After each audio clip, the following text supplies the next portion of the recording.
Have you ever wondered why we have 365 days in a year, or why every 4 years we add an extra day to February? If not, then let's start from the beginning. The first recorded calendar system dates back to the Bronze Age, around 8000 BC. Our ancestors, in their wisdom, began tracking time using the most observable natural phenomenon, the moon. This gave birth to the lunar calendar.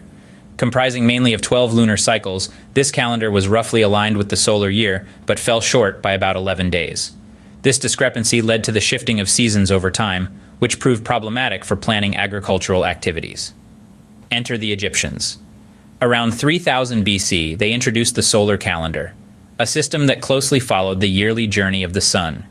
They divided the year into 365 days, organized into 12 months of 30 days each, with an additional 5 days tacked on at the end. Ingenious, right? Well, it was a significant improvement, but it still wasn't perfect. The Egyptian calendar didn't account for the extra quarter of a day it takes the Earth to orbit the sun, causing their calendar to slowly drift out of sync with the seasons.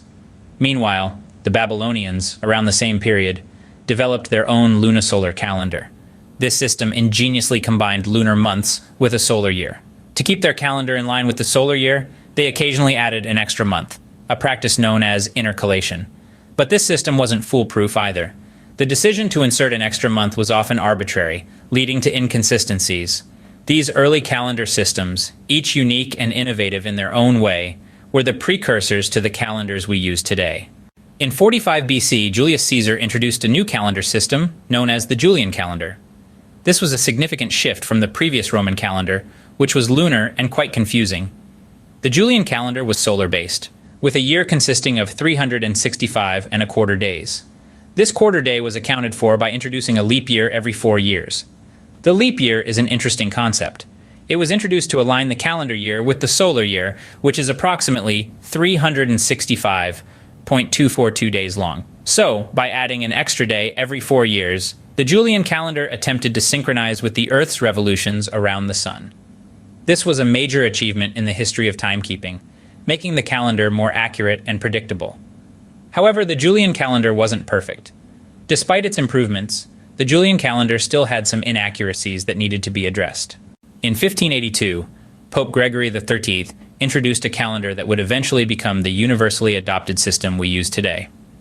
The Gregorian calendar, named after the Pope who commissioned it, was born out of the need to correct the inaccuracies that had crept into the Julian calendar over the centuries.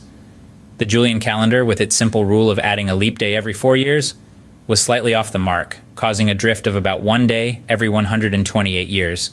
This might not seem like much, but over the centuries, it added up. So what did the Gregorian calendar do differently? It refined the concept of leap years. In the Gregorian system, a year is a leap year not only if it is divisible by 4, but it also has to be divisible by 400 if it is a century year. This might sound complicated, but it's all in the aim of keeping our calendar in sync with the Earth's revolutions around the sun. This new rule eliminated the excess of leap years in the Julian calendar, bringing the average length of the calendar year closer to the solar year of approximately 365.2425 days. The Gregorian calendar was gradually adopted worldwide, replacing a multitude of local and culturally specific calendars.